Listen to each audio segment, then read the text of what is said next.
Students, তোমরা নিশ্চয়ই ভালো আছো। আজকে আমরা শিখবো ফাজানের সূত্র। তোমরা আগে থেকে জানো, আমি গত ক্লাসে বলেছিলাম আজকে আমরা ফাজানের সূত্র নিয়ে কথা বলবো।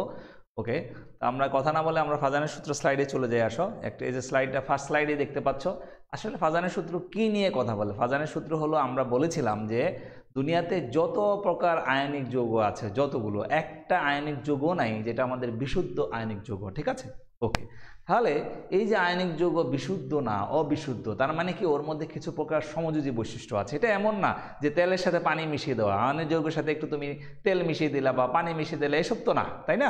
ওকে, আমরা বাজারে সচরাচর যে সকল ভেজাল দেখতে পাই, তাই না? যেমন হলো গাড়িতে যখন আমরা তেল নেই, যে শুনি ওটার সাথে কেরোসিন মিশানো, এই সেই অনেক কিছু হাবিজাবি শুনি, তাই না? ওকে, সব যে মিথ্যা তাও না, সব যে সত্য তাও না, তাই না? মাঝখানে একটা অবস্থা, এটা আমরা আমাদের সেন্স দিয়ে বুঝে নেই যে কতটুকু সত্য কতটুকু মিথ্যা। ওকে, ঠিক এখানেও তাই। তুমি যদি আয়নিক যৌগ অ্যানালাইসিস করো, দুনিয়াতে একটা আয়নিক যৌগ পাওয়া যাবে না যেটা হলো বিশুদ্ধ আয়নিক যৌগ, 100% বিশুদ্ধ আয়নিক যৌগ। যদিও সমযোজী যৌগ কিছুটা আছে, আমরা বারবার বলি, তাই না? ওকে, সেই ফার্স্ট ক্লাস থেকে আমি এটা বলা শুরু করেছি তোমাদেরকে। আজকে আমরা শিখবো সেই আয়নিক যৌগে ভেজালের পরিমাণ কি পরিমাণ আছে, কেমন। কিন্তু আমরা ভেজালটা কিন্তু পার্সেন্টেজে বলতে পারবো না। তুমি আমাকে যে কোনো একটা আয়নিক যৌগ দিয়ে বললা যে স্যার বলেন তো দেখি এটার মধ্যে কি পরিমাণ সমযোজী বৈশিষ্ট্য আছে, এটা কত পার্সেন্ট, যে 98% আয়নিক বৈশিষ্ট্য, 2% সমযোজী বৈশিষ্ট্য, এটা কিন্তু আমি পারবো না বাবা, আগেই বলে দিলাম, এটা কেউ পারবে না। ঠিক আছে, আমরা কি বলতে পারি? তুলনা করে বলতে পারি, হ্যাঁ, একটার সাথে আরেকটা কম্পেয়ার করে বলতে পারি কোনটার মধ্যে ভেজাল বেশি থাকবে। পার্সেন্টেজটা আমরা বলতে পারবো না। ক্লিয়ার? আগেই বলিনি এটা, হ্যাঁ। আচ্ছা, এখন আসো, এই যে আয়নিক যৌগের সমযোজী বৈশিষ্ট্য অর্থাৎ ভেজালটা থাকে, এটা ফাজান সাহেব যে ব্যাখ্যা করলেন, ফাজানের সূত্র আমরা যেটা বলি, সেটার কনসেপ্টটা কি, মূল কথাটা কি? ধরো আমি যদি একটু বোর্ডে যাই, আসো আমরা বোর্ডে চলে যাই। ওকে, ধরো আমি কিছু আয়নিক যৌগ লিখি, sodium fluoride, sodium chloride, sodium bromide, sodium iodide. আমি কয়টা যৌগ নিলাম? 4টা যৌগ নিলাম। ওকে, আচ্ছা, এখন খেয়াল করো, এই 4টা যৌগে তুমি যদি আমাকে বলেন তো স্যার সোডিয়াম ক্লোরাইডে কত পার্সেন্ট আয়নিক বৈশিষ্ট্য, কত পার্সেন্ট সমযোজী বৈশিষ্ট্য, বাবা স্যারেন্ডার, আমি কিন্তু আগেই মাপ চেয়ে নিচ্ছি, এটা আমি পারবো না বলতে তোমাকে। ঠিক আছে, কারণ এটা কোনো টপিক নাই যেটা দিয়ে আমি তোমাকে বলতে পারি, যেটা কোনো টুলস নাই যে এটা দিয়ে আমি বলতে পারি এত পার্সেন্ট এত পার্সেন্ট, এটা বলা সম্ভব না। ক্লিয়ার? ওকে, এখন আসো, আমরা যেটা কাজ করলাম, এই যে কিছু আয়নিক যৌগ লিখলাম। ওকে, এখন তুমি জানো একদম ফার্স্ট ক্লাস থেকে শিখে যাচ্ছ, তোমরা অলরেডি শিখেছো, এখন তো শেষের দিকে চলে আসছে, হয়তো বা 2টা লেকচার দিলে আমাদের পুরো চ্যাপ্টার শেষ। হ্যাঁ, বড় বড় আমাদের 2টা চ্যাপ্টার শেষ করে ফেললাম, সারা দেশের স্টুডেন্টরা বেনিফিটেড হলো ঢাকা কলেজের অনলাইন ক্লাস থেকে। হ্যাঁ, বড় বড় 5টার মধ্যে বড় বড় 2টা শেষ করে ফেলেছি, এর চেয়ে বড় কোনো চ্যাপ্টার নাই, তোমরা পাবা না। হ্যাঁ, 4 পাবা। ওকে, 4 আমরা নেক্সটে শুরু করবো, বাট আমি মনে করি এগুলো হচ্ছে একটু ছোট এবং ইজি, অনেকগুলো ম্যাথমেটিক্যাল ক্যালকুলেশন আছে, চট করে তোমাকে বুঝিয়ে দেওয়া যাবে, অত টাফ হবে না। ওকে, এখানেই কিন্তু অনেক কনসেপ্ট যেটা আমরা বড় বড় 2টা চ্যাপ্টার শেষ করেছি। ওকে, এখন আসো, আয়নিক যৌগ পড়াতে গিয়ে আমরা তোমাদেরকে বলেছিলাম যে আয়নিক যৌগ মানে হলো আয়ন আয়নের মধ্যে বন্ধন। ঠিক আছে, একটা ধনাত্মক আয়ন, একটা ঋণাত্মক আয়ন। ধনাত্মক আয়নটা কিভাবে সৃষ্টি হয়? নিষ্ক্রিয় গ্যাসের নিকটতম নিষ্ক্রিয় গ্যাসের কাছে যে সকল মৌল আছে, ও টার্গেট থাকে একটা নিষ্ক্রিয় গ্যাসের মতো ইলেকট্রন বিন্যাস অর্জন করা, সেজন্য সে কিছু ইলেকট্রন ছেড়ে দেয়, ছেড়ে দিয়ে সে ধনাত্মক চার্জ হয়ে। যেমন আমি যদি সোডিয়াম ক্লোরাইডের কথাই বলি, এখানে দেখো সোডিয়াম প্লাস আয়ন আছে। ওকে, আর সোডিয়াম যে ইলেকট্রনটা ছেড়ে দেয় সেটা হলো ক্লোরাইড আয়ন নিয়ে হয় Cl মাইনাস আয়ন আছে, যেহেতু একটা ধনাত্মক আর একটা ঋণাত্মক, বিপরীতধর্মী চার্জ। কুলম্ব সূত্র বলে দিয়েছে আমাদেরকে একটার সাথে আরেকটার আকর্ষণ হবে, এই আকর্ষণের মাধ্যমেই হলো এরা আয়নিক বন্ধন গঠন করে। ব্যাপারটা যদি এইটুকুর মধ্যেই সীমাবদ্ধ থাকতো তাহলে আজকের আর আমাদের এই লেকচারের প্রয়োজন ছিল না। ঠিক আছে, ব্যাপারটা এইটুকুর মধ্যে সীমাবদ্ধ না। আবার বলছি, তাহলে ঘটনাটা কি, কেন আমরা এই ফাজানের সূত্রটাকে নিয়ে পড়াশোনা করছি? ঠিক আছে, আমরা জানি আয়নিক বন্ধন, এতদিন যাবৎ যে কথাটুকু বলেছি, এতদিন যাবৎ বলেছিলাম সোডিয়াম তার নিষ্ক্রিয় গ্যাসের ইলেকট্রন বিন্যাস অর্জনের জন্য একটা ইলেকট্রন ছেড়ে দেয়, তাহলে সোডিয়াম নিয়নের মধ্যে অবস্থান ইলেকট্রন বিন্যাস অর্জন করে, সো সোডিয়ামের উপর হয় প্লাস। আর ক্লোরিন আর্গনের মতো ইলেকট্রন বিন্যাস অর্জন করলো, সোডিয়ামের দানকৃত ইলেকট্রনটা গ্রহণ করে, তারপর Cl মাইনাস হয়ে গেল, আর্গনের মতো হয়ে গেল 18টা ইলেকট্রন। ফাইন, এরপরে একে অপরের সাথে ধনাত্মক আয়ন ঋণাত্মক আয়ন ওদের মধ্যে বন্ধন হয়ে গেল, বাস ফাইন। এইটুকু যদি শেষ হয়ে যেত ব্যাপারটা, তাহলে আজকের আর আমার এই লেকচারের প্রয়োজন ছিল না। ক্লিয়ার? তাহলে এইটুকুর মধ্যে সীমাবদ্ধ থাকে না, ওরা আরও কিছু ঘটনা ঘটায়। সে কি ঘটনা ঘটায় সেটাই হলো আসলে আমাদের ফাজানের সূত্র। ক্লিয়ার? আমি সেটা রেখে দিলাম। এখন আসো, সমযোজী বৈশিষ্ট্য কেন বললাম সেখানে একটু আসি আমরা। হ্যাঁ, আয়নিক যৌগ সমযোজী বৈশিষ্ট্য। ধরো আমরা একটা সমযোজী বন্ধন চিন্তা করি, যে এমন একটা যৌগ নেই যেটা সমযোজী বন্ধন, সবাই জানো তোমরা, পানি। খেয়াল করো, এই যে OH, এই যে পানি, এটা একটা সমযোজী যৌগ, তাই না? ওকে, দুইটাই অধাতু, সমযোজী যৌগ। ওকে, সমযোজী যৌগ কিভাবে সৃষ্টি হয় আমরা জানি যে দুইটা মৌল দুইটা ইলেকট্রন শেয়ার করে, একটা হলো অক্সিজেন শেয়ার করেছে আর একটা হলো হাইড্রোজেন শেয়ার করেছে, মিলে ওয়েজ বন্ধন হয়েছে। এই পাশেও তাই, অক্সিজেন শেয়ার করেছে, হাইড্রোজেন শেয়ার করেছে, এই যে দিলাম। কিন্তু তুমি দেখো আমি যে বোর্ডে আঁকিয়েছি বন্ধন যুগল ইলেকট্রন কিন্তু অক্সিজেনের কাছে দিয়েছি, আমি ঠিক মিডলে দেই নাই। যদি আমি হাইড্রোজেন হাইড্রোজেন বন্ধন চিন্তা করতাম, এই যে হাইড্রোজেন হাইড্রোজেন বন্ধন, তাহলে দুইজনের ঠিক মাঝখানে আমি কিন্তু ইলেকট্রন জোড়া দুইটা দিয়ে দিতাম, ঠিক আছে, বিশুদ্ধ সমযোজী বন্ধন যেটা। কিন্তু এখানে খেয়াল করো হাইড্রোজেন থেকে একটু দূরে ইলেকট্রনগুলো, এই যে হাইড্রোজেন থেকে দূরে, খেয়াল করো হাইড্রোজেন থেকে দূরে অক্সিজেনের কাছে আছে ইলেকট্রন জোড়া। তার মানে কি, এই যে বন্ধন যুগল ইলেকট্রনকে হাইড্রোজেন তার তড়িৎ-ঋণাত্মকতা বেশি হওয়ার কারণে ও টেনে নিয়েছে, এই জন্যই তো এই প্রান্তটা ডেল্টা মাইনাস, হাইড্রোজেন প্রান্তটা ডেল্টা প্লাস। আমরা যদি এইভাবে লিখি, আমরা পোলার বন্ধন শিখেছি, এগুলো অনেক আলোচনা করেছি, খেয়াল করো। তাহলে সমযোজী বন্ধনের মধ্যে বৈশিষ্ট্যটা হলো, পোলার সমযোজী বন্ধন যেগুলো, সেটার মধ্যে বৈশিষ্ট্য হলো যে বন্ধন যুগল ইলেকট্রনকে অধিকতর তড়িৎ-ঋণাত্মক মৌল তার নিজের দিকে টেনে নেয়, ঠিক কি না? ওকে, এবার আসো এই দুইটাকে কম্বাইন করে, ওই যে আমি একটু আগে বলেছি যে ব্যাপারটা যদি শুধু দুই আয়নের মধ্যে বন্ধনের মধ্যে সীমাবদ্ধ থাকতো তাহলে আর এই সমস্যার কোনো, এই আলোচনার বা এই লেকচারের কোনো দরকার ছিল না। ওকে, আচ্ছা, এটা হলো এখানেও তাই। এখানেও কি হয়, এই যে সোডিয়াম ক্লোরাইডের মধ্যে আমরা তো জানি যে যেই আয়নটা হলো ইলেকট্রন দান করে, যেই আয়ন হলো ইলেকট্রন দানের মাধ্যমে সৃষ্টি হয়, অর্থাৎ ক্যাটায়ন, যেহেতু সে ইলেকট্রন দান করে ফেলেছে ওর আকার ছোট হয়, ক্যাটায়নের আকার ছোট হয়। আর যে আয়নটা ইলেকট্রন গ্রহণ করে তার আকারটা বড় হয়। সোজা কথা, যেমন এখন হলো লাঞ্চ টাইম, আমি এখনও লাঞ্চ করিনি, আমার পেটটা একটু ছোট, বাট আমি যদি লাঞ্চ করি পেটটা বড় হয়ে যাবে, তাই না? তাহলে আমি যদি ইলেকট্রন খাই অথবা ভাত খাই অথবা খিচুড়ি খাই, মাছ খাই, মাংস খাই, কিছু যখন খাবো আমার টামিটা বা পেটটা বড় হয়ে যাবে। আর আমি যখন ছেড়ে দেবো, আমি যখন খাবো না, খাওয়া পেটে থাকবে না, তখন হবে ছোট। এবার আমি আবার স্লাইডে যাই, আসো এই স্লাইডটাই যাই। তোমরা প্রথমে যে স্লাইডটা দেখেছো এটা একটু তাকাও, খেয়াল করো। এখানে হলো আগে মাথায় ঢুকাতে হবে আসলে কি বিষয়টা, থিমটাকে আগে মাথায় ঢুকতে হবে, তাহলে তোমার এটা টাফ মনে হবে না। এই যে দেখো, এখন আমি সোডিয়াম আয়োডাইড একটা যৌগ দেখিয়েছি, একটা আয়নিক যৌগ, আমি বোর্ডে লিখেছি অলরেডি। সোডিয়াম আয়োডাইড, এখানে ক্যাটায়ন হলো সোডিয়াম প্লাস, অ্যানায়ন হলো আই মাইনাস, তাহলে ইলেকট্রন খেয়েছে কে? আয়োডিন। দেখো ও আকারে কত বড়, তাছাড়া এটাতে 5টা স্তর আছে, সেটাও তোমরা জানো, অলরেডি এগুলো শিখেছো। হ্যাঁ, আমি ব্লু কালি দিয়ে লিখে দিয়েছি আয়োডিনের উপর, দেখো আই মাইনাসের উপর 5 লেয়ার্স, 5টা স্তর আছে, আমরা এটা জানি। আর সোডিয়ামের মধ্যে মাত্র 2টা স্তর আছে, তারপর আবার সে ইলেকট্রন ছেড়ে দিয়েছে, তাহলে ক্যাটায়নগুলো আকারে ছোট হয়, অ্যানায়নগুলো আকারে বড় হয়, ঠিক আছে? ওকে, ফাইন। এখন আসো, এই যে সোডিয়াম আয়োডিনকে একটা ইলেকট্রন দান করেছে, যদি এইটুকুর মধ্যেই সীমাবদ্ধ থাকতো তাহলে ওই যে দেখো বাম পাশে ঢেস ঢেস ঢেস ঢেস দিয়ে একটা জিনিস করেছি না, এটার সৃষ্টি হতো না। সোডিয়াম কি করে, এই যে ঝামেলাটা ঘটায়, যে ঝামেলার জন্য আজকের লেকচার, সোডিয়াম হলো ইলেকট্রন তো ওকে দান করলো, তারপরে সে কিন্তু ক্যাটায়ন হয়ে গেছে, আর আয়োডিন হলো ইলেকট্রন গ্রহণ করলো, সে অ্যানায়ন হয়ে গেছে, ঠিক আছে? ক্যাটায়নের অ্যানায়নের প্রতি একটা ন্যাচারাল আকর্ষণ আছে, ঠিক আছে? অপোজিট চার্জের প্রতি একটা কি আছে? ন্যাচারাল আকর্ষণ আছে। এই আকর্ষণের কারণে ওর যে ইলেকট্রন স্ফিয়ার যেটা, ঠিক আছে, ওর যে ইলেকট্রন ক্লাউড যেটা, ইলেকট্রন ম্যাগ বলি বা স্ফিয়ার বলি, যেটাই বলো তুমি, ওর ইলেকট্রন ম্যাগকে সোডিয়াম তার নিজের দিকে একটু টেনে নিয়ে আসে। যদি টেনে নিয়ে আসে তখন ওই অ্যানায়নটার, আয়োডিনটার সুন্দর বৃত্তাকার আকার না থেকে একটু কি হয়? বিকৃতি ঘটে। এই বিকৃতি ঘটার কারণে এই যে দেখো, খেয়াল করো, সোডিয়াম ইলেকট্রন প্রথমে আয়োডিনকে দান করলো, দিয়ে সোডিয়াম আয়ন হলো, আয়োডিন আই মাইনাস হলো, তার একটু পরেই কিন্তু সে আবার তার ইলেকট্রন ক্লাউডকে নিজের দিকে টানছে। ওই যে সমযোজী বন্ধনে একটু আগে আমি যে বোর্ডে ওই পানিটা দেখিয়েছি, যেটা হলো বন্ধন যুগের ইলেকট্রনকে অধিকতর তড়িৎ-ঋণাত্মক মৌলটা নিজের দিকে টেনে নেয়, ওটার সাথে কম্পেয়ার করো, তাহলে খেয়াল করো আয়নিক যুগের মধ্যে একটু সমযোজী বৈশিষ্ট্য থেকে যাচ্ছে, ঠিক আছে? কনসেপ্টটা মিলছে কিনা আবার ক্লিয়ার করি আমরা। হ্যাঁ, যে সোডিয়াম আয়োডাইড যখন হয়, সোডিয়াম আয়োডিনকে একটা ইলেকট্রন দান করে, ফলে সোডিয়াম নিজে হয় সোডিয়াম প্লাস, আয়োডিন নিজে হয় আয়োডিন মাইনাস। বিপরীতধর্মী আয়ন পরস্পরের সাথে আকর্ষণ বলের মাধ্যমে একটা বন্ধন গঠন করবে, যেটাকে আমরা বলেছি এতদিন যাবৎ আয়নিক বন্ধন। এখন আবার দেখছি ব্যাপারটা এটুকুর মধ্যে সীমাবদ্ধ থাকে না, ব্যাপারটা আরেকটু গড়ায়। আরেকটু কি, সোডিয়াম প্লাস হওয়ার সাথে সাথে, আই মাইনাস হওয়ার সাথে সাথে আয়োডিনের ইলেকট্রন ক্লাউডকে সে আবার নিজের দিকে টানা শুরু করে, ঠিক আছে? এই টানার ধর্মটা সমযোজী ধর্মের সাথে মিলে যায়। ওই যে পানিতে তাকাও তুমি, পানিতে OH যে বন্ধনটা আছে, OH বন্ধনে বন্ধন যুগল ইলেকট্রন একটা আসছে হাইড্রোজেন থেকে, একটা আসছে অক্সিজেন থেকে, দুইটা ইলেকট্রন থাকা উচিত ছিল অক্সিজেন হাইড্রোজেনের ঠিক মাঝখানে, বাট মাঝখানে নাই। অক্সিজেনের তড়িৎচঞ্চকতা বেশি বলে ও হলো নিজের দিকে একটু বেশি টেনে নেয়, ঠিক আছে। ফলে বন্ধনযুগের ইলেকট্রন অক্সিজেনের দিকে ঝুঁকে থাকে, ঠিক কিনা? ঠিক সেম বৈশিষ্ট্য আমরা দেখতে পাচ্ছি এই যে ইলেকট্রন টানাটানির ব্যাপারটা যেটা সমযোজী বন্ধনে, পোলার সমযোজী বন্ধনে বিদ্যমান, সেটা দেখে আয়নিক বন্ধনের মধ্যেও আছে। সেই জন্য আমরা বলি আয়নিক বন্ধনে আয়নিক যৌগের সমযোজী বৈশিষ্ট্য, যেটা আমরা ফাজানের সূত্র দিয়ে ব্যাখ্যা করার চেষ্টা করছি।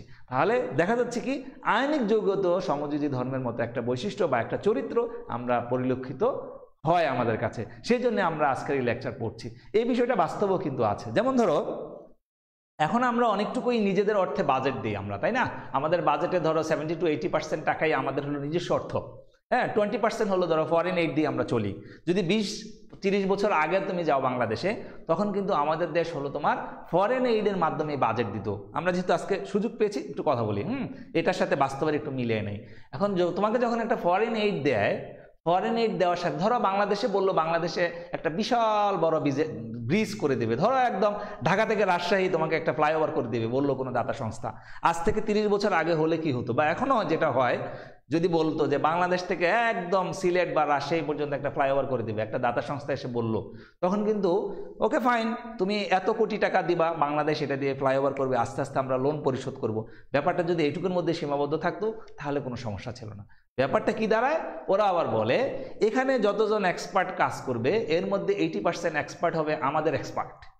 এখানে যতটা মেটেরিয়াল লাগবে এই মেটেরিয়ালগুলো আমার দেশ থেকে আসবে। বুঝতে পেরেছো? তাহলে প্রত্যেকটা জায়গায় একটা কন্ডিশন থাকে। এর ফলে দেখা যায় তোমাকে যা লোন দিয়েছে এর বিশাল অংশ ওর দেশেই চলে যায়, ঠিক আছে। এই যে দেখো একটা টানাটানি স্বভাব। হ্যাঁ, যদি এমন হতো যে বাংলাদেশকে দান করছে, বাংলাদেশ ওই টাকা দিয়ে নিজের মতো কাজ করছে, ব্যাপারটা কিন্তু এইটুকুর মধ্যে সীমাবদ্ধ থাকে না। ওরা অনেকগুলো কন্ডিশন জুড়ে দেয়, যে কন্ডিশনের কারণে দেখা যায় ওই টাকার অনেক অংশ ওদের কাছে চলে যায়, ফলে ওরা লুজার হয় না। কিন্তু আমরা এমনিতে দেখি অনেক সফট লোন, অনেক কম ইন্টারেস্টের লোন, বাট বাস্তবের ভিতরে অনেকগুলো কথা থেকে যায়। এইসব কমে আসে যদি তোমার এবিলিটিটা আস্তে আস্তে বাড়ে, যেটা আমরা আস্তে আস্তে অর্জন করছি, ঠিক আছে। ওকে, তো সেটা একটু বললাম কেন, ওই যে দেখো আয়নিক যৌগের মধ্যেও সমযোজী বৈশিষ্ট্য থাকে যায়। সমযোজী বৈশিষ্ট্যের মধ্যে যৌগগুলোর মধ্যে যে ধরনের ক্যারেক্টার, সেটা আয়নিক যৌগগুলোর মধ্যেও একটু পরে আবার দাঁড়ায়। হ্যাঁ, তাহলে সেই জন্যই আমরা বলছি আয়নিক যৌগের সমযোজী বৈশিষ্ট্য, যেটা আমরা ফাজানের সূত্র দিয়ে ব্যাখ্যা করার চেষ্টা করছি। ক্লিয়ার? ওকে, এখন আসো এই যে আয়নিক যৌগ তুমি দেখতে পেলা সোডিয়াম, আমরা একটু বোর্ডে যদি আবার যাই খেয়াল করো, এই যে sodium fluoride, chloride, bromide, iodide. হ্যাঁ, এখানে আমরা দেখতে পাচ্ছি ক্যাটায়নগুলো সেম। প্রত্যেকটা আয়নিক যৌগে ক্যাটায়ন সেম। এখন আয়নিক যৌগের মধ্যে কি কি জিনিস থাকে? ক্যাটায়ন আর অ্যানায়ন থাকে। তার মানে এই যে ফাজানের সূত্র আমরা এক্সপ্লেইন করব, মূলত হলো ক্যাটায়ন এবং অ্যানায়নের বৈশিষ্ট্য দিয়েই আমরা ব্যাখ্যা করব, ঠিক আছে। বেশি কিছু লাগবে না আমাদের, খুবই অল্প জিনিস, কারণ আয়নিক যৌগের মধ্যে থাকেই হলো ক্যাটায়ন অ্যানায়ন, ঠিক আছে। এবার আসো, আমি যদি এরকম কিছু আয়নিক যৌগ নেই, ধরো sodium chloride, magnesium chloride, aluminium chloride, এখানেও আমি হলো 3টে আয়নিক যৌগ নিলাম, এখানে আমি 4টা নিলাম। আমি যদি এদেরকে ভাগ করে দেই, খেয়াল করো, এই ক্ষেত্রে হলো, পরের ক্ষেত্রে হলো, এটা ধরো কেস 1, এটা হলো কেস 2। ওকে, কেস 1-এ আমরা দেখতে পাচ্ছি ক্যাটায়নগুলো সেম, অ্যানায়নগুলো ভিন্ন। ওকে, আর কেস 2-তে আমি দেখতে পাচ্ছি অ্যানায়নগুলো সেম, ক্যাটায়নগুলো ভিন্ন, ঠিক আছে। ওকে, তাহলে তুমি যেখানে ব্যাখ্যা করবা সেখানে দেখবা ভিন্ন কি, তোমাকে হলো সেই জায়গাটায় হাত দিতে হবে। আমরা যখন তুলনা করি, তুলনা করলে অবশ্যই সেম জিনিস যেটা সেটা নিয়ে আমরা কখনো তুলনা করি না, দেখতে এই ভিন্নতাটা কোথায়। তাহলে প্রথম কেজে দেখো, কেজ 1-এ যেটা আছে বা গ্রুপ 1 এই যে এটা কেজ 1, এখানে হলো অ্যানায়নগুলো ভিন্ন, ফ্লোরাইড, ক্লোরাইড, ব্রোমাইড, আয়োডাইড, এরা ভিন্ন। তাহলে তুমি এখানে সমযোজী বৈশিষ্ট্য কি পরিমাণ আছে এটা অ্যানায়ন দিয়ে ব্যাখ্যা করতে হবে। আর যখন তুমি দেখবা অ্যানায়ন সেম, ক্যাটায়ন ভিন্ন, তখন সমযোজী বৈশিষ্ট্য কি পরিমাণ আছে সেটা হলো ক্যাটায়ন দিয়ে ব্যাখ্যা করতে হবে, ঠিক আছে। তাহলে আমরা বুঝিয়ে গেলাম আমরা যে আয়নিক যৌগের সমযোজী বৈশিষ্ট্য ব্যাখ্যা করব সেটা হলো ক্যাটায়ন এবং অ্যানায়ন দিয়ে ব্যাখ্যা করব। ক্লিয়ার? এখন আসো, এই ক্যাটায়ন এবং অ্যানায়নের কি দিয়ে ব্যাখ্যা করব? ক্যাটায়ন এবং অ্যানায়নের হাজারো বৈশিষ্ট্য থাকতে পারে, বাট এতগুলো কি তুমি মাথায় নিবা? না, তাহলে তো মাথা বাস্ট করবে। তুমি বেশি কিছু মাথায় নিতে হবে না, তুমি ক্যাটায়ন নাও অ্যানায়ন নাও, মাত্র 2টা জিনিস বিবেচনা করবা, চার্জ এবং আকার, ঠিক আছে। আবার বলছি, আমি লিখেই দিচ্ছি কি কি জিনিস, চার্জ এবং আকার। এই 2টা জিনিসকে মাথায় নিয়ে তুমি হলো এক্সপ্লেইন করতে হবে, ঠিক আছে। এই দুইটা জিনিসকে চার্জ এবং আকার, ক্যাটায়ন বলো অ্যানায়ন বলো, এই দুইটা জিনিস মাথায় নিয়ে তুমি যদি এক্সপ্লেইন করো তাহলে আর কোনো সমস্যা হবে না, ঠিক আছে? ওকে, এবার আসো আমরা পরের স্লাইডে যাই, তোমাদেরকে একটু দেখিয়ে ফেলি। এই কথাগুলো ওখানে লেখা আছে, এই জন্য একটু ভিউ হওয়া দরকার। এই যে এখন তুমি ভিউ হয়ে যাবা, তুমি নোট করে ফেলতে পারবা এখান থেকে। ওকে, তাহলে ফাজানের সূত্র বা আয়নিক যৌগের সমযোজী বৈশিষ্ট্য, অথবা এটাকে আমরা আরেকটা নামে বলি পোলার আয়ন ক্ষমতা, অথবা বলি আয়নিক পটেনশিয়াল, অনেকগুলো নামে বলি একই জিনিসকে, ঠিক আছে? আবার বলছি, ফাজানের সূত্র অথবা আয়নিক যৌগের সমযোজী বৈশিষ্ট্য বা পোলার আয়ন ক্ষমতা বা আয়নিক পটেনশিয়াল, তুমি যেই নামে বলো, এই যে চারটা নাম আমি উচ্চারণ করলাম, এই চারটাই হলো ক্যাটায়নের চার্জ এবং আকারের উপর নির্ভর করে, ঠিক আছে? চার্জ এবং আকার, ক্লিয়ার? ওকে, তাহলে আমরা প্রথমে ক্যাটায়ন দিয়ে ধরার চেষ্টা করি। ক্যাটায়ন কি? ক্যাটায়নের চার্জ যত বেশি হবে, আকার যত ছোট হবে বা কম হবে কোনো একটা সমযোজী যৌগে, যেমন তুমি খেয়াল করো 2 নম্বর ক্যাটাগরিতে আমাদের যেটা ছিল যে সোডিয়াম ক্লোরাইড, ম্যাগনেসিয়াম ক্লোরাইড এবং হলো অ্যালুমিনিয়াম ক্লোরাইড, তাহলে আমাদের ক্যাটায়ন ভিন্ন ভিন্ন। তাহলে আমাকে দেখতে হবে এই তিনটা ক্যাটায়নের মধ্যে কোনটাতে চার্জ বেশি আর কোনটার আকার ছোট। সেই ক্যাটায়ন নিয়ে যে আয়নিক যৌগ গঠিত হয়েছে ওটার মধ্যে সমযোজী বৈশিষ্ট্য বেশি হবে। আবার বলছি, ক্যাটায়নের জন্য হলো ক্যাটায়নের চার্জ বেশি থাকতে হবে, আকার ছোট হতে হবে। এই দুই কন্ডিশন নিয়ে যে ক্যাটায়ন গঠিত ওর যৌগের মধ্যেই হলো সমযোজী বৈশিষ্ট্য বেশি থাকবে। আমি দেখো বেশি আর কম বলছি, পার্সেন্টেজ কিন্তু বলতে পারবো না যে কোয়ান্টিটেটিভলি 10%, 20%, 30%, 67%, 40% এরকম বলা সম্ভব না। আমরা শুধু বেশি আর কম বলবো, ঠিক আছে? ওকে, তাহলে আমরা কি দেখব যে কোন আয়নিক যৌগটাতে ক্যাটায়নের চার্জ বেশি, আকার ছোট, সেই ক্যাটায়ন বিশিষ্ট আয়নিক যৌগের মধ্যে সমযোজী বৈশিষ্ট্য বেশি হবে। আর অ্যানায়নের ক্ষেত্রে যখন আমরা বলবো, অ্যানায়নের ক্ষেত্রে দুইটাই বেশি, যে অ্যানায়নের চার্জ বেশি, আকার বড়। আবার বলছি, অ্যানায়নের জন্য হলো যে অ্যানায়নের চার্জ বেশি, আকার বড়, সেই অ্যানায়নের যৌগে সমযোজী বৈশিষ্ট্য বেশি থাকবে। ক্লিয়ার? আমার মনে হয় ক্লিয়ার করে ফেলছি। আবার বলি যে ক্যাটায়নের ক্ষেত্রে হলো চার্জ বেশি, আকার ছোট। আর অ্যানায়নের ক্ষেত্রে আমরা বলবো হলো যে অ্যানায়নের চার্জ বেশি, আকার বড়। আমরা জানি অ্যানায়নের চার্জ বাড়লে আকার বড় হয়ে যায়, আর ক্যাটায়নের হলো চার্জ বাড়লে আকার ছোট হয়ে যায়। এগুলো তোমরা পড়ে এসছো, পর্যায় ধর্ম, যেটা পর্যায়ভিত্তিক ধর্ম, ওখানে আকার নিয়ে কথা বলা হয়েছে কিন্তু, হ্যাঁ, এগুলো পড়েছো, ক্লাস করেছো অলরেডি। তাহলে আমরা ক্যাটায়ন দিয়ে এরকম বলবো, যে ক্যাটায়নের চার্জ বেশি, আকার ছোট, সেই ক্যাটায়নের আয়নিক যৌগের মধ্যে সমযোজী বৈশিষ্ট্য বেশি থাকবে। আবার অ্যানায়ন দিয়ে বলবো যে অ্যানায়নের চার্জ বেশি, আকার বড়। দুইটাই, অ্যানায়নের চার্জ যত বেশি হবে আকার তত বড় হবে, ঠিক আছে? সেই অ্যানায়নের যৌগে সমযোজী বৈশিষ্ট্য বেশি থাকবে। ওকে, আমরা এরপরে স্লাইডে যাই, আসো একটু দেখিয়ে নেই, তাহলে তুমি আরেকটা ইকুয়েশন পাবা। ওকে, এই যে দেখো এখানে একটা ইকুয়েশন দেওয়া আছে, ফাই ইকুয়ালস ক্যাটায়নের চার্জ বাই ক্যাটায়নের ব্যাসার্ধ। তুমি এই ইকুয়েশনটা ফলো করলেও হবে। এই ফাইকে বলা হয় আয়নিক পটেনশিয়াল। আমরা ওই যে উপরে লিখেছিলাম একটু আগে স্লাইডে, আয়নিক পটেনশিয়াল বলেছিলাম না? আয়নিক পটেনশিয়ালটাকে ফাই দিয়ে প্রকাশ করা হয়। ফাই ইকুয়ালস ক্যাটায়নের চার্জ বাই ক্যাটায়নের ব্যাসার্ধ। তাহলে তুমি এই ইকুয়েশন ফলো করলেই বলে দিতে পারো, দেখো যে ক্যাটায়নের জন্য চার্জ বেশি, ব্যাসার্ধটা কম হবে বা আকার কম হবে, সেই ক্যাটায়নের জন্য ফাই এর মান বেশি হবে। ফাই বেশি হওয়া মানে হলো কোন একটা সমযোজী যৌগ, কোন একটা আয়নিক যৌগে সমযোজী বৈশিষ্ট্য বেশি। আবার বলছি, ফাই বেশি হওয়া মানে হলো কোন একটা আয়নিক যৌগে সমযোজী বৈশিষ্ট্য বেশি। ক্লিয়ার? ওকে, তাহলে এখন আসো এই স্লাইডটুকু আগে দেখে নাও তুমি। এই যে এটা হলো একদম চমৎকার করে বোঝানো আছে তোমাদের, হ্যাঁ, আমি যেটা বলতে চাচ্ছিলাম এতক্ষণ যাবত। হ্যাঁ, তাহলে খেয়াল করো, এই যে আমরা হলো বাম পাশে আগে তাকাও, বাম পাশে তাকাও, তিনটা ক্যাটায়ন আছে, একটা হলো সোডিয়াম প্লাস, একটা হলো ম্যাগনেসিয়াম প্লাস, আর একটা হলো অ্যালুমিনিয়াম প্লাস। সবাই ঠিক মতো দেখতে পাচ্ছ কিনা স্লাইডটা? এটা রেসপন্স করো। কারো যদি সমস্যা হয় রেসপন্স করো, সমস্যা না হলে রেসপন্সের দরকার নাই। ওকে, আচ্ছা, সমস্যা হলে আমাকে বলো, তাহলে আমি বোর্ডে আবার আঁকাবো দরকার হলে। আমার মনে হয় এখানে খুব ভালো দেখা যাচ্ছে, এই জন্য আমি এটা দেখাচ্ছি তোমাদেরকে এখন। ওকে, তাহলে খেয়াল করো, বাম পাশে যদি তুমি তাকাও, sodium chloride, magnesium chloride, aluminium chloride, আমি যে এক্সাম্পলগুলো বোর্ডে দিয়েছি সেটাই আছে। সোডিয়াম ক্লোরাইডের মধ্যে ক্যাটায়ন হলো সোডিয়াম প্লাস, ম্যাগনেসিয়াম ক্লোরাইডের মধ্যে ক্যাটায়ন হলো ম্যাগনেসিয়াম 2 প্লাস, অ্যালুমিনিয়াম ক্লোরাইডের মধ্যে ক্যাটায়ন হলো অ্যালুমিনিয়াম 3 প্লাস। ক্লিয়ার? ওকে, এখন তুমি বিবেচনা করো, এই যে তিনটা আয়নিক যৌগ, ক্যাটায়ন কিন্তু ভিন্ন ভিন্ন, অ্যানায়নটুকু সেম। এখন আসো, sodium plus, magnesium plus, aluminium plus, হ্যাঁ, কোনটার মধ্যে ক্যাটায়নের চার্জ বেশি? নিশ্চয়ই অ্যালুমিনিয়াম ক্লোরাইডের মধ্যে ক্যাটায়নের চার্জ বেশি। ওকে, ফাইন। আর একটু আগেই আমরা বললাম যে ক্যাটায়নের চার্জ যত বেশি তার আকার তত ছোট, যে ক্যাটায়নের চার্জ যত বেশি হবে, যদি তারা একই পর্যায়ের মৌল হয়, তাই না, একই পর্যায়ের মৌল, সোডিয়াম, ম্যাগনেসিয়াম, অ্যালুমিনিয়াম একই পর্যায়ের মৌল, তাহলে ওদের যদি চার্জ বেশি হয় আকার ছোট হবে। কেন, এগুলো পরে আসছো, আমি আর ওখানে যাবো না, তাহলে আজকে আগানো সম্ভব হবে না। ঠিক আছে, তাহলে তুমি দেখতেই পাচ্ছ আমি কিন্তু ছোট বড় করে দিয়েছি। সোডিয়ামের আকারটা বড়, ম্যাগনেসিয়াম আরেকটু ছোট, অ্যালুমিনিয়াম আরও ছোট। ঠিক আছে, ওকে। এখন এই যে যত ছোট আয়ন যার মধ্যে, তার মধ্যে চার্জ ঘনত্ব তত বেশি। ঠিক আছে, দেখো খেয়াল করো, অল্প আকারের মধ্যে 3টা চার্জ অ্যালুমিনিয়ামের মধ্যে, আর সোডিয়ামের মধ্যে বড় একটা আকারের মধ্যে মাত্র একটা চার্জ। তাহলে কোথায় চার্জ ঘনত্ব বেশি? চার্জ ঘনত্ব বেশি হলো অ্যালুমিনিয়ামের মধ্যে। ঠিক আছে, এখন ক্লোরাইড আয়নকে যখন টানাটানি শুরু করে এই 3টা ক্যাটায়ন, সবচেয়ে বেশি টানবে হলো যে ক্যাটায়নটা চার্জ ঘনত্ব বেশি। তাহলে কোনটা চার্জ ঘনত্ব বেশি? অ্যালুমিনিয়াম 3+ এর চার্জ ঘনত্ব বেশি। তাহলে ও যখন টানে, খেয়াল করো, সোডিয়াম টেনে যতটুকু বিকৃতি ঘটিয়েছে, অ্যালুমিনিয়াম টেনে তার চেয়ে অনেক বেশি বিকৃতি ঘটিয়েছে। ঠিক কিনা, খেয়াল করো, তাই না? এই যে সোডিয়াম আয়ন ক্লোরাইড আয়নকে টেনে যতটুকু বিকৃতি করেছে, খেয়াল করো, মাত্র অল্প একটু শেপ চেঞ্জ হয়েছে। ম্যাগনেসিয়ামের ক্ষেত্রে আর একটু বেশি শেপ চেঞ্জ হয়েছে, অ্যালুমিনিয়ামের ক্ষেত্রে আরও বেশি চেঞ্জ হয়েছে। দেখো একদম বেলুনের মতো হয়ে গেছে, তাই না? ওকে, তাহলে আমরা কি শিখলাম?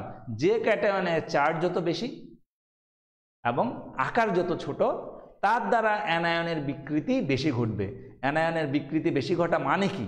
পোলার আয়ন বেশি ঘটা, আয়নিক পটেনশিয়াল বেশি হওয়া। ঠিক আছে, যেটা হলো যে সমযোজী বৈশিষ্ট্যের সাথে মিলে যাচ্ছে। অক্সিজেন হাইড্রোজেনের বন্ধনযুগল ইলেকট্রনকে অক্সিজেন নিজের দিকে টেনে নিচ্ছে। এই কারণে অ্যালুমিনিয়াম ক্লোরাইডের মধ্যে সমযোজী বৈশিষ্ট্য বেশি। ওই যে দেখো আমি নিচে লিখে দিয়েছি, পোলার আয়ন বেশি, সমযোজী ধর্ম বেশি, আয়নিক ধর্ম কম। আমি 3টা কথা বলতে পারি একই কারণে। সোডিয়াম থেকে অ্যালুমিনিয়াম ক্লোরাইডের দিকে যদি আমরা আগাই, তাহলে আমরা বলতে পারি যে পোলার আয়ন বেশি বা বিকৃতি বেশি, ক্যাটায়ন কর্তৃক অ্যানায়নের বিকৃতি বেশি। আমরা এটাকে এভাবেও বলতে পারি, হ্যাঁ, ক্যাটায়ন কর্তৃক অ্যানায়নের বিকৃতি বেশি বা পোলার আয়ন বেশি। পোলার আয়ন যত বেশি হবে সমযোজী ধর্ম তত বেশি হবে, সমযোজী ধর্ম যত বেশি হবে আয়নিক ধর্ম তত কম হবে। তাহলে আমি যদি এই 3টে যৌগ নিয়ে তোমাকে বলি, সোডিয়াম ক্লোরাইড এবং অ্যালুমিনিয়াম ক্লোরাইডের মধ্যে কোনটি অধিকতর সমযোজী, তাহলে আনসার হবে অ্যালুমিনিয়াম ক্লোরাইড। আবার যদি বলি কোনটি অধিকতর আয়নিক, তাহলে আনসার হবে সোডিয়াম ক্লোরাইড। এটুকু সবাই ক্লিয়ার কিনা? হ্যাঁ, চিন্তা করো। ওকে, এবার আমরা চলে যাই, খেয়াল করো, aluminium cation same, aluminium fluoride, aluminium chloride, aluminium bromide, fluoride, chloride, bromide. আমি 3টে দেখালাম তোমাদেরকে এখানে। ঠিক আছে, আকারে বড় কোনটা? তোমরা জানো একটা গ্রুপের উপর থেকে নিচে নামলে আকার বাড়ে। ফ্লোরিন, ক্লোরিন, ব্রোমিন, আকারে বড় হলো ব্রোমিন, তাহলে আকারে বড় হলো ব্রোমাইড আয়ন। ঠিক আছে, তাহলে একই ক্যাটায়ন কাকে বেশি বিকৃতি ঘটাবে? যে আকারে যত বেশি বড়। ঠিক আছে, যার মধ্যে ইলেকট্রন যত বেশি আছে, তাহলে ব্রোমাইড আয়নের বিকৃতি বেশি ঘটবে। কোন আয়ন দ্বারা? অ্যালুমিনিয়াম 3+ আয়ন দ্বারা। তাহলে আমি যদি তোমাকে এই 3টে যৌগ নিয়ে কোশ্চেন করি, অ্যালুমিনিয়াম ফ্লোরাইড, অ্যালুমিনিয়াম ক্লোরাইড এবং অ্যালুমিনিয়াম ব্রোমাইড, এই 3টা যৌগের মধ্যে কোনটাতে পোলার আয়ন বা বিকৃতি সবচেয়ে বেশি, তাহলে আনসার হবে অ্যালুমিনিয়াম ব্রোমাইড। ঠিক কিনা? ওকে, অ্যালুমিনিয়াম ব্রোমাইড। তাহলে সমযোজী ধর্ম বেশি হবে কোনটায়? Aluminium bromide. আর আয়নিক ধর্ম বেশি হবে কোনটায়? Aluminium fluoride. এখন আসো, এই জিনিসটা তুমি যদি প্র্যাকটিক্যালি বুঝতে যাও, ধরো তোমার 3জন বন্ধু এ, বি, সি।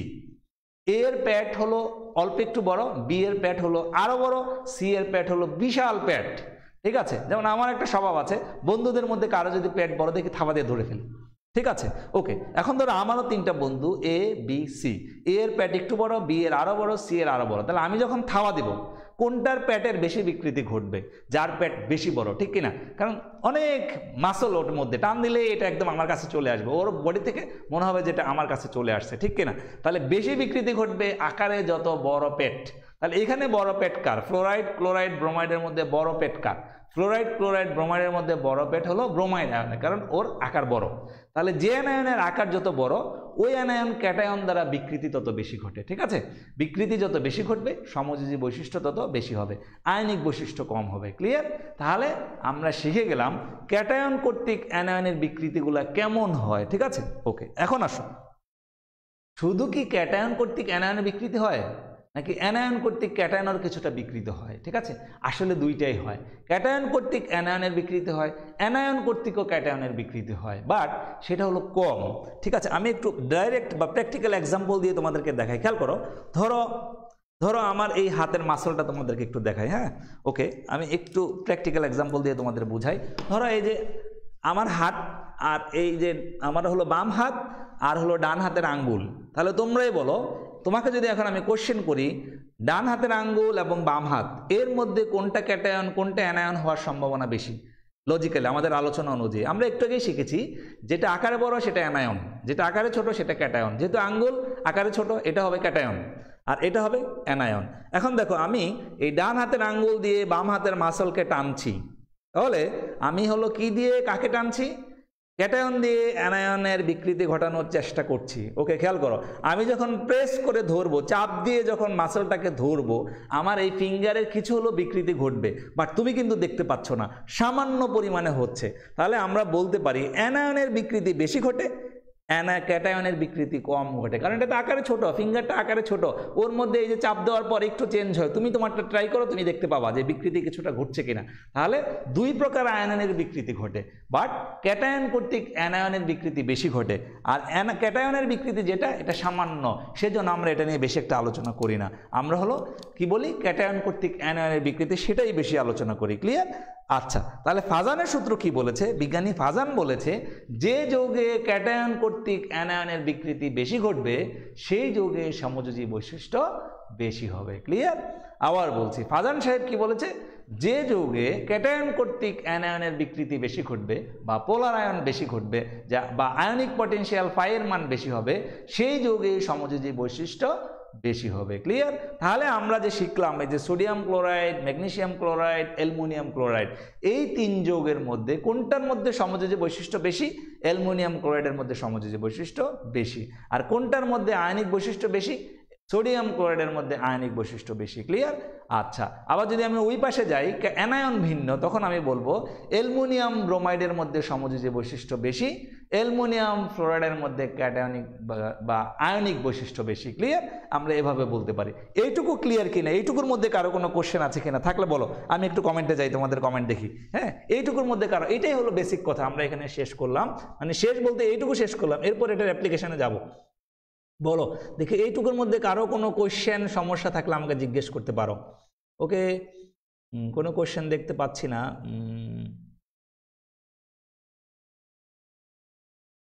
বড় করেন স্যার। হ্যাঁ, ওটা তো বড় করে দেখানোই হয়েছে, আমার মনে হয় তো বুঝতে পেরেছো। ওকে, কোনো কোশ্চেন নাই, ফাইন, তাহলে তো খুবই ভালো।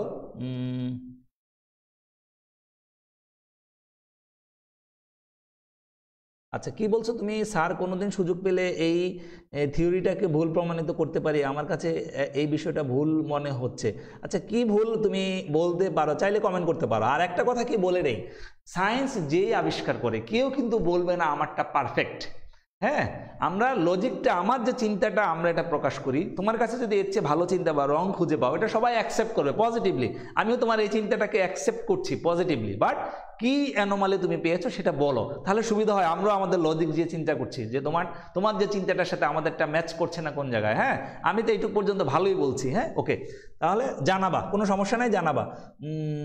স্যার আপনার ক্লাসগুলো পড়ে কি ইউটিউবে? হ্যাঁ, সবগুলো ইউটিউবে দেওয়া আছে, ঢাকা কলেজের সাইটে ঢুকলেও পাবা, আর আমার যে চ্যানেল সেখানেও তুমি পাবা, প্লে লিস্টে গেলেই পেয়ে যাবা। সোফার ক্লিয়ার আছে, এখন পর্যন্ত ক্লিয়ার। Okay, thank you. কি আর কি, ওকে, তাহলে পার্সেন্টেজটা প্রকাশ করা যায় না কেন? বাবা, ওই পার্সেন্টেজ প্রকাশ করার মতো এখনো কিছু আবিষ্কার হয় নাই। তুমি যদি পারো, মোস্ট ওয়েলকাম, আমরাও তোমাকে অ্যাপ্রিসিয়েট করবো এবং দোয়া করবো যেন তুমি নোবেল পুরস্কারও পেয়ে যাও, কোনো সমস্যা নেই। এবং আশা করি তোমরা একদিন পারবা। যেমন এটাও কিন্তু আরও বহু বছর আগে ছিল না, বের হয়েছে না, হয়তো বা এরপরে এমন কিছু আসবে যেটা দিয়ে আমরা পার্সেন্টেজটাও এক্স্যাক্টলি বলে দিতে পারবো। হ্যাঁ, ওকে, ট্রাই করো, কোনো সমস্যা নাই, ট্রাই করতে থাকো। স্যার বন্ধনের দুর্বলতার সাথে ফাজানের নীতির সম্পর্ক কি? বন্ধনের দুর্বলতা না তো, আসলে যে একটা বৈশিষ্ট্যের মধ্যে আরেকটা বৈশিষ্ট্য আমরা মিলাচ্ছি, মিলিয়ে বিষয়টা এক্সপ্লেন করছি, এখানে তো কোনো দুর্বলতা বলবো না আমরা। ঠিক আছে, দুর্বলতা কি করে? কারণ এগুলো হলো সৃষ্টিকর্তা সৃষ্টি করেছে, আমরা হলো এটাকে বোঝার চেষ্টা করছি আমাদের ধারণাটা দিয়ে। এখানে দুর্বলতা বা শক্তিমাত্রা এরকম করে আমরা বলবো না। স্যার আমরা কি কোনো গাইড কিনবো? নাউজবিল্লাহ, কোনো গাইড টাইড কেনার দরকার নাই বাবা, আমি তো বইয়ের নামে বলছি না, তুমি তার মধ্যে আবার গাইডে চলে গেছো, সর্বনাশ। হ্যাঁ, কোনো গাইডের ধারে কাছে যাবা না, কারণ এগুলো বস্তা ভরা ভুল। হ্যাঁ, ধারে কাছে যাবা না।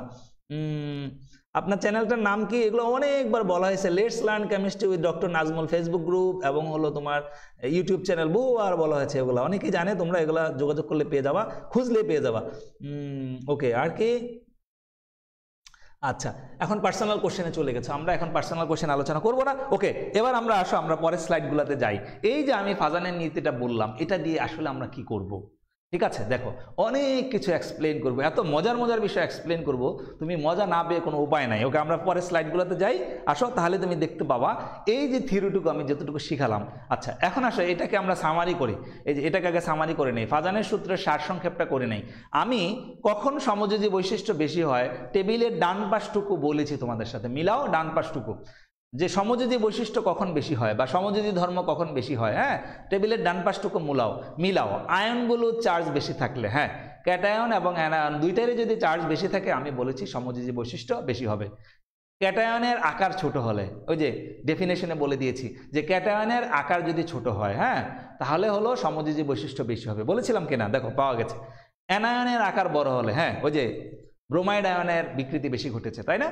আচ্ছা, আর হলো ইলেকট্রন বিন্যাসের যোজ্যতা স্তরে অপূর্ণ ডি বা এফ অরবিটাল থাকলে। এই চারটা বিষয় যদি তুমি কোথাও দেখতে পাও, কি আমি আবার বলছি, সমযোজী বৈশিষ্ট্য কখন বেশি থাকে, তুমি বামেরটা এখন তাকিও না, তুমি আমার সাথে সাথে ডানেরটা মিলাও যে এই কথাগুলো আমরা বলেছি কিনা। ডানেরটা তাকাও যে আয়নগুলোর চার্জ বেশি থাকলে, 2 নম্বরে বলেছি ক্যাটায়নের আকার ছোট হলে, 3 নম্বরে বলেছি অ্যানায়নের আকার বড় হলে, আর 4 নম্বরে বলেছি, আমরা এটা বলি নাই, এখন অ্যাড করে দিয়েছি টেবিলের মধ্যে, ইলেকট্রন বিন্যাসের যোজ্যতা স্তরে যদি অপূর্ণ ডি বা এফ অরবিটাল থাকে, তাহলে সমযোজী বৈশিষ্ট্য বেশি হয়। ওকে, এবার আসো আয়নিক বৈশিষ্ট্য কখন হবে। সমযোজীর জাস্ট উল্টাটা বললেই তুমি আয়নিক বৈশিষ্ট্য বেশি হয়ে যাবে। তুমি এবার বাম পাশ মিলাও, অপোজিট করো সমযোজীরটা। দেখো ডানে আছে আয়নগুলো চার্জ বেশি থাকলে, বামে হবে আয়নগুলো চার্জ কম থাকলে। ডানে ছিল ক্যাটায়নের আকার বড় হলে, বামে আসলে ক্যাটায়নের আকার বড় হলে, ডানে ছিল ছোট হলে, বামে হবে বড় হলে। হ্যাঁ, অ্যানায়নের আকার বড় হলে ডানে আছে, তাহলে বামে হবে অ্যানায়নের আকার ছোট হলে, জাস্ট অপোজিট করে দাও। আর এখানে বলছি অপূর্ণ ডি অরবিটাল, আর নিষ্ক্রিয় গ্যাসে থাকে পূর্ণ, তাহলে এখানে নিষ্ক্রিয় না, আর এখানে হলো নিষ্ক্রিয় গ্যাসের ইলেকট্রন বিন্যাস অর্জন করলে আয়নিক বৈশিষ্ট্য বেশি হবে। তাহলে তুমি যে কোনোটাই এক্সপ্লেন করতে পারো এই 4টা বৈশিষ্ট্য দিয়ে, এখানে সামারি করা আছে এটা। ওকে, ফাইন। এরপরে আসো আমরা যাই যে এটার অ্যাপ্লিকেশন কোথায়, আমরা কি কি জিনিসকে ব্যাখ্যা করতে পারি। এই যে দেখো একটা চার্ট করে দেওয়া আছে তোমাকে এখানে, হ্যাঁ, নিশ্চয়ই সবাই দেখতে পাচ্ছ যে কি কি বিষয় আমরা এক্সপ্লেন করতে পারি। ফার্স্ট হলো আয়নিক যৌগের সমযোজী ধর্ম কখন বৃদ্ধি পাবে, কখন কম পাবে, হ্রাস পাবে, সেটা আমরা এই ফাজানের সূত্র দিয়ে ব্যাখ্যা করতে পারি। নেক্সট হলো আয়নিক যৌগের গলনাঙ্ক এবং স্ফুটনাঙ্ক হ্রাস পাবে কখন, সেটা আমরা এক্সপ্লেন করতে পারবো। আমি প্র্যাকটিক্যালি যাব, একদম কোশ্চেন ধরে ধরে, যেটা তোমাদের বোর্ডে আসে, বিভিন্ন সময় কোশ্চেন আসে, ওগুলো সলভ করাবো। তাহলে ফার্স্ট হলো আমরা হলো সমযোজী ধর্ম হ্রাস পায় না বৃদ্ধি পায়, সেটা বলতে পারবো। সেকেন্ড হলো গলনাঙ্ক হ্রাস পায় কেন, বিভিন্ন যৌগের গলনাঙ্ক এটার কম এটার বেশি, এগুলো কেন হয় সেটা আমরা এক্সপ্লেন করতে পারবো। 3 নম্বর হলো কিছু কিছু আয়নিক যৌগ, ধরো সোডিয়াম ক্লোরাইড আর সিলভার ক্লোরাইড, আমি দ্বিতীয় চ্যাপ্টারে আমার চ্যানেলগুলো লেকচারও বলেছি ওগুলো, হ্যাঁ, সোডিয়াম ক্লোরাইড আর হলো সিলভার ক্লোরাইড। সোডিয়াম ক্লোরাইড পানিতে দ্রবীভূত হয়, সিলভার ক্লোরাইড পানিতে দ্রবীভূত হচ্ছে না কেন, ওই বিষয়গুলো আমরা এক্সপ্লেন করতে পারবো এই ফাজানের সূত্র দিয়ে। ওকে, তারপর হলো যৌগের বর্ণের তীব্রতা বৃদ্ধি পায়। ওকে, বর্ণের তীব্রতা কিরকম, ধরো তুমি সিলভার ক্লোরাইড আর সিলভার আয়োডাইড, সিলভার ক্লোরাইড হলো সাদা বা বর্ণহীন সাদা, আর সিলভার আয়োডাইড একদম চিকচিকে হলুদ, লাল একদম হলুদ, কি বলা হয় চিকচিকে, আর ব্রাইট ইয়েলো। তাহলে এই যে একটার কালার সাদা আরেকটার কালার হলো একই, প্রায় একই গ্রুপের যৌগ, সিলভার ক্লোরাইড আর হলো সিলভার আয়োডাইড, একটা হলো হলুদ আর একটা হলো তোমার কি সাদা, তাহলে একটা কেন সাদা আরেকটা কেন বর্ণহীন, সেই বিষয়গুলো আমরা এক্সপ্লেন করতে পারবো, এই যে কালারের বিষয়টা। হ্যাঁ, ওকে, তারপরে আসো ধাতব অক্সাইডের ক্ষারীয় প্রকৃতি। আমরা জানি ধাতব অক্সাইডগুলো হলো ক্ষারধর্মী, হ্যাঁ, যেমন ধাতব অক্সাইড আমাদের যে অক্সাইডগুলো আছে, যেমন সোডিয়াম অক্সাইড, ম্যাগনেসিয়াম অক্সাইড, ক্ষারধর্মী। এখন তুমি এই বিষয়টা এক্সপ্লেন করতে পারবা, সোডিয়াম অক্সাইড এবং ম্যাগনেসিয়াম অক্সাইডের মধ্যে কোনটা শক্তিশালী ক্ষার, এটাও তুমি এই ফাজানের নীতি বা আয়নিক পটেনশিয়াল এটা দিয়ে এক্সপ্লেন করতে পারো। হ্যাঁ, ওকে, তারপর হলো হাইড্রেট তৈরির প্রবণতা, যেমন ধরো গ্রুপ 1-এ আমাদের যে মৌলগুলো আছে, lithium, sodium, potassium, rubidium, caesium, francium, তোমরা জানো এর মধ্যে শুধুমাত্র হাইড্রেট তৈরি করে হলো লিথিয়াম ক্লোরাইড হাইড্রেট তৈরি করে, ওর সাথে দ্বিঅণু পানি থাকে, বাকিগুলো কিন্তু হাইড্রেট তৈরি করে না, কোনো কালাস পানি যুক্ত থাকে না। তাহলে সেটা কেন, সেটাও তুমি হলো এই আয়নিক পটেনশিয়াল দিয়ে এক্সপ্লেন করতে পারো। তাহলে খেয়াল করো কত বিষয়, এই 6টাই যে এর বাইরে যে কিছু নাই তা না, আমি ইম্পর্টেন্ট কয়েকটা আমি এখানে দিলাম, ঠিক আছে, এর বাইরেও বহু কিছু এক্সপ্লেন করা যেতে পারে এই বিষয়টা দিয়ে। তাহলে বোঝা যাচ্ছে এই ফাজানের সূত্র বা আয়নিক পটেনশিয়াল আমি যে নামে বলি, এটা আসলে অনেক অ্যাপ্লিকেশন আছে এটা, ঠিক আছে, এই বিষয়গুলো আমরা এক্সপ্লেন করতে পারি। আসো আমরা একটু প্র্যাকটিক্যাল কোশ্চেনে যাই। আচ্ছা, এই স্লাইড তো আমি অলরেডি বলেই ফেললাম, এটা এক্সাম্পল বলাই হয়ে গেছে। আমরা ডাইরেক্ট কোশ্চেনে চলে যাই। তোমরা জাস্ট স্লাইডটা আমি শো করে দিলাম, যদি কিছু লিখতে চাও এখান থেকে লিখতে পারো, কারণ এখানে আনসার লেখার মতো ক্লু দেওয়া আছে তোমাদের। হ্যাঁ, ওকে, আমি ডাইরেক্ট কোশ্চেনে চলে যাই, যেটা কাজে, এই যে দেখো এখানে আসো, আমি নাম্বার 1 নাম্বার 2 করে চলে যাচ্ছি এখন এগুলাতে। হ্যাঁ, ওকে, যেমন আছে তোমার, দেখো খেয়াল করো, ক্যালসিয়াম ক্লোরাইড এবং অ্যালুমিনিয়াম ক্লোরাইড এর মধ্যে কোনটির গলনাঙ্ক কম এবং কেন?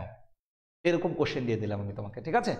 আমি কিন্তু বলি নাই যে কোনটির গলনাঙ্ক কত লেখো এবং ব্যাখ্যা করো, এটা কিন্তু দিব না তোমাকে, কারণ গলনাঙ্ক কত, দুনিয়ায় কোটি কোটি যৌগ আছে, এগুলো গলনাঙ্ক মুখস্থ করা তোমার কোনো কাজ না, ঠিক আছে? ওকে, সো সেটা কোনো কাজ আমরা দিব না। আমি শুধু তোমাকে বলবো ক্যালসিয়াম ক্লোরাইড এবং অ্যালুমিনিয়াম ক্লোরাইডের মধ্যে কোনটির গলনাঙ্ক কম এবং কেন। তাহলে তুমি কিন্তু অলরেডি শিখে গেছো যে আয়নিক যৌগের গলনাঙ্ক বেশি, সমযোজী যৌগের গলনাঙ্ক কম। তাহলে তোমার কাজ হলো, তোমাকে এই যে দুইটা যৌগ দেওয়া আছে ক্যালসিয়াম ক্লোরাইড এবং অ্যালুমিনিয়াম ক্লোরাইডের মধ্যে তোমাকে খুঁজে বের করা যে কোনটার মধ্যে সমযোজী বৈশিষ্ট্য বেশি, তার গলনাঙ্ক কম, আর যেটার মধ্যে আয়নিক বৈশিষ্ট্য বেশি সেটার গলনাঙ্ক বেশি। তাহলে তুমি খেয়াল করো, এখানে ক্যালসিয়াম ক্লোরাইড আর অ্যালুমিনিয়াম ক্লোরাইড দেওয়া আছে, তাই না? ওকে, তাহলে ক্লোরাইড আয়নটা সেম, ক্যাটায়ন অ্যানায়ন সেম, তোমার ভিন্নটা কি? ক্যাটায়ন, ক্যালসিয়াম 2+, ক্যালসিয়াম ক্লোরাইডের মধ্যে ক্যাটায়ন হলো ক্যালসিয়াম 2+, আর অ্যালুমিনিয়াম ক্লোরাইডের মধ্যে অ্যানায়ন হলো অ্যালুমিনিয়াম 3+। তাহলে তুমি খেয়াল করো কোন ক্যাটায়নের চার্জ বেশি। আমরা যদি একটু বোর্ডে যাই, আসো বোর্ডে আমরা এগুলো প্র্যাকটিস করে ফেলি, খুব ইজিলি তুমি এগুলো এক্সপ্লেন করতে পারবা ফাজানের নীতি দিয়ে। আসো আমরা যাই। ওকে, আমার কোশ্চেনে বলা হয়েছে যে ক্যালসিয়াম ক্লোরাইড এবং অ্যালুমিনিয়াম ক্লোরাইডের মধ্যে কোনটির গলনাঙ্ক কম এবং কেন? আমার যৌগ দুইটা, ক্যালসিয়াম ক্লোরাইড আর একটা হলো অ্যালুমিনিয়াম ক্লোরাইড। ওকে, তাহলে এটাকে আমরা ভেঙে ফেলি, এটা আয়নিক যৌগ, এটাকে ভাঙলে আমরা পাবো ক্যালসিয়াম 2+ আর হলো ক্লোরাইড আয়ন। ওকে, এটাকে ভাঙলে আমরা পাবো অ্যালুমিনিয়াম 3+ আর হলো ক্লোরাইড মাইনাস, ঠিক আছে? ওকে, তাহলে খেয়াল করো, ভিন্নতা হলো কি? ক্যাটায়ন ভিন্ন, এই যে। তাহলে আমাকে ফোকাস দিতে হবে এই জায়গাটায়, এই যে এই জায়গাটায়। ওকে, এখন তুমি খোঁজো কোন ক্যাটায়নের চার্জ বেশি। অ্যালুমিনিয়াম ক্যাটায়নের চার্জ বেশি, তাহলে ওর আকার ছোট হবে। যে ক্যাটায়নের চার্জ বেশি, আকার ছোট, আমরা জানি সেই ক্যাটায়নে পোলার আয়ন বা বিকৃতি বেশি ঘটে। হ্যাঁ, সেই ক্যাটায়ন দ্বারাই অ্যানায়নের। তাহলে এই যৌগটার মধ্যে পোলার আয়ন বা বিকৃতি বেশি ঘটবে। পোলার আয়ন বা বিকৃতি বেশি হলে ফাই বেশি হবে, ফাই বেশি হলে সমযোজী বৈশিষ্ট্য বেশি হবে, সমযোজী বৈশিষ্ট্য বেশি হবে। আর সমযোজী বৈশিষ্ট্য যদি বেশি হয় তাহলে গলনাঙ্ক বা স্ফুটনাঙ্ক কম হবে। গলনাঙ্ক কি হবে? গলনাঙ্ক কম হবে। এটা হয়ে গেল, ঠিক আছে? আমার কাছে মনে হয় সবাই ক্লিয়ার নাকি? তাহলে কিভাবে বলবা? তুমি বলবা প্রদত্ত যৌগ দুটির মধ্যে ক্যাটায়ন যথাক্রমে ক্যালসিয়াম 2+ এবং অ্যালুমিনিয়াম 3+, আর অ্যানায়ন একই। ওকে, এবার বলো, আমরা জানি যে আয়নিক পটেনশিয়াল, ওই যে ডেফিনেশনটা আগে দিয়ে নিবা, আমি যে ডেফিনেশনটা তোমাদের স্লাইডে দেখিয়েছি আবার দেখিয়ে দিই একটু, স্লাইডটা খেয়াল করো। তোমরা বলবা, আগে বলে নিবা যে আমরা জানি আয়নিক পটেনশিয়াল ফাই ইকুয়ালস ক্যাটায়নের চার্জ বাই ক্যাটায়নের ব্যাসার্ধ, ঠিক আছে? তাহলে ক্যাটায়ন দিয়ে আমি এক্সপ্লেন করবো, যেহেতু আমার ক্যাটায়ন ভিন্ন। ওকে, এবার বলো, আমরা জানি যে আয়নিক পটেনশিয়াল ফাই ইকুয়ালস ক্যাটায়নের চার্জ বাই ক্যাটায়নের ব্যাসার্ধ, অর্থাৎ যে যৌগে ক্যাটায়নের চার্জ বেশি হবে এবং ব্যাসার্ধ কম হবে বা আকার ছোট হবে, সে যৌগের জন্য ফাইয়ের মান বেশি হবে। ফাই যদি বেশি হয়, হ্যাঁ, তাহলে হলো যৌগটিতে সমযোজী ধর্ম বেশি হবে বা সমযোজী বৈশিষ্ট্য বেশি হবে। সমযোজী বৈশিষ্ট্য বেশি হলে গলনাঙ্ক কম হবে। তাহলে তুমি আনসার পেয়ে গিয়েছো যে ক্যালসিয়াম ক্লোরাইড এবং অ্যালুমিনিয়াম ক্লোরাইডের মধ্যে অ্যালুমিনিয়াম ক্লোরাইডের গলনাঙ্কটা কি হবে? কম হবে। ওকে, এবার আসো, তুমি পরিবর্তনশীল যোজ্যতা বিশিষ্ট যদি যৌগ পাও, ঠিক আছে? যেমন ধরো আয়রনের আমরা জানি দুইটা ক্যাটায়ন, Fe2+, Fe3+। ওকে, তোমাকে দেওয়া হলো, খেয়াল করো সেকেন্ড কোশ্চেন, ফেরাস ক্লোরাইড এবং ফেরিক ক্লোরাইড এর মধ্যে কোনটির গলনাঙ্ক কম হবে এবং কেন? আমি ভ্যালুটাও দিয়ে দিয়েছি যেন তোমার বিশ্বাস হয় আসলে ঠিক কিনা, আমরা যা পড়ছি এটা ঠিক কিনা। বাট পরীক্ষায় এটা নাও দিতে পারে, অথবা এভাবেই দিতে পারে কোশ্চেন যে ফেরাস ক্লোরাইডের গলনাঙ্ক 670 ডিগ্রি এবং ফেরিক ক্লোরাইডের গলনাঙ্ক 306 ডিগ্রি, কেন? ব্যাখ্যা করো। এরকমও দিয়ে দিতে পারে কোশ্চেন, ঠিক আছে? ওকে, তাহলে তুমি কি লিখবা? তুমি লিখবা হলো ওই যে ফাজানের সূত্র থেকে, দেখো অ্যানায়ন সেম, তো ক্যাটায়ন ভিন্ন। কোন ক্যাটায়নের চার্জ বেশি? ফেরিক ক্লোরাইডের মধ্যে Fe3+ এর চার্জ বেশি, তাহলে তার আকার ছোট হবে, ঠিক আছে? ওকে, তাহলে ফেরিক ক্লোরাইড যেহেতু চার্জ বেশি, আকার ছোট, ওর জন্য এই ফাইয়ের মান বেশি হবে। ফাইয়ের মান বেশি হলে ফেরিক ক্লোরাইডের মধ্যে সমযোজী বৈশিষ্ট্য বেশি হবে, সমযোজী বৈশিষ্ট্য বেশি হলে গলনাঙ্ক কম হবে। এই জন্য ফেরিক ক্লোরাইডে 306 আর ফেরাস ক্লোরাইডে 670। ক্লিয়ার? ওকে, আমি একটু পানি খেয়ে নেই 2 ক্লাস পরপর। আচ্ছা, নেক্সট আসো সোডিয়াম ক্লোরাইড এবং কপার ক্লোরাইড। দেখো একই কোশ্চেন, একই টাইপের কোশ্চেন। কোনটির গলনাঙ্ক কম এবং কেন? তোমরা জানো সোডিয়ামও +1 কপারও +1, কিন্তু সোডিয়াম কিন্তু কপার, সোডিয়ামের তুলনায় কপার কিন্তু অনেক ডানে আছে পর্যায় সারণীতে, তাই না? অনেক ডানে আছে, নিচেও আছে। তুমি আবার বলতে পারো এটা তো এক গ্রুপ নিচে আছে, সোডিয়াম আছে দ্বিতীয় পর্যায়ে, কপার আছে তৃতীয় পর্যায়ে, তাই না? ওকে, আবার তোমার সোডিয়াম আছে, হ্যাঁ সোডিয়াম আছে তৃতীয় পর্যায়ে, কপার আছে চতুর্থ পর্যায়ে, তাই না? ওকে, আবার তুমি বলতে পারো যে এটা তো নিচে আছে। আবার আমরা যদি তাকাই সোডিয়ামের তুলনায় কপার কিন্তু অনেক বেশি ডানে আছে, তাহলে দুইটারই সোডিয়াম ক্লোরাইড এবং কপার ক্লোরাইড দুইটাতেই চার্জ হলো, ক্যাটায়নের চার্জ হলো +1+1। তাহলে চার্জ দ্বারা আমি ব্যাখ্যা করতে পারছি না, আমাকে যেতে হবে এখন আকারে। কপারের আকার ছোট, সোডিয়ামের তুলনায় কপারের আকার ছোট। যেহেতু সোডিয়ামের তুলনায় কপারের আকার ছোট, ওর জন্য পাইয়ের মান বেশি। এই জন্য কপার ক্লোরাইডে পাইয়ের মান বেশি। পাইয়ের মান বেশি হলে সমযোজী বৈশিষ্ট্য বেশি হবে।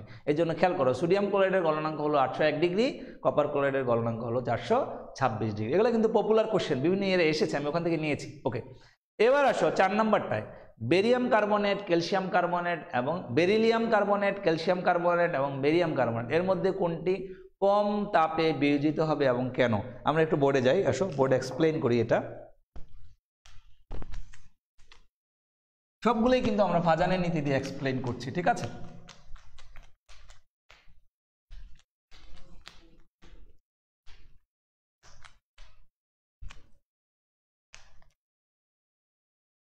ওকে, আমরা নিলাম কি কি কার্বনেট? বেরিয়াম কার্বনেট, তারপরে হলো ম্যাগনেসিয়াম কার্বনেট। ওকে, ম্যাগনেসিয়াম না, তোমাদের কোশ্চেনে দেওয়া ছিল ক্যালসিয়াম। একটা নিলেই হলো, কোনো সমস্যা নাই, আমরা যে কোনোটাই করতে পারি, বাট যেটা কোশ্চেনে ছিল আমি সেটাই করতে যাচ্ছি। আর একটা হলো বেরিয়াম কার্বনেট। ওকে, তাহলে এই যৌগগুলোকে তুমি যদি মাঝখান দিয়ে ভেঙে ফেলো, তাকাও এটাকে অ্যানালাইসিস করলে এখানে কিন্তু সেম, অ্যানায়ন হলো সেম, তাহলে ভিন্নতা কি? ক্যাটায়ন ডিফারেন্ট,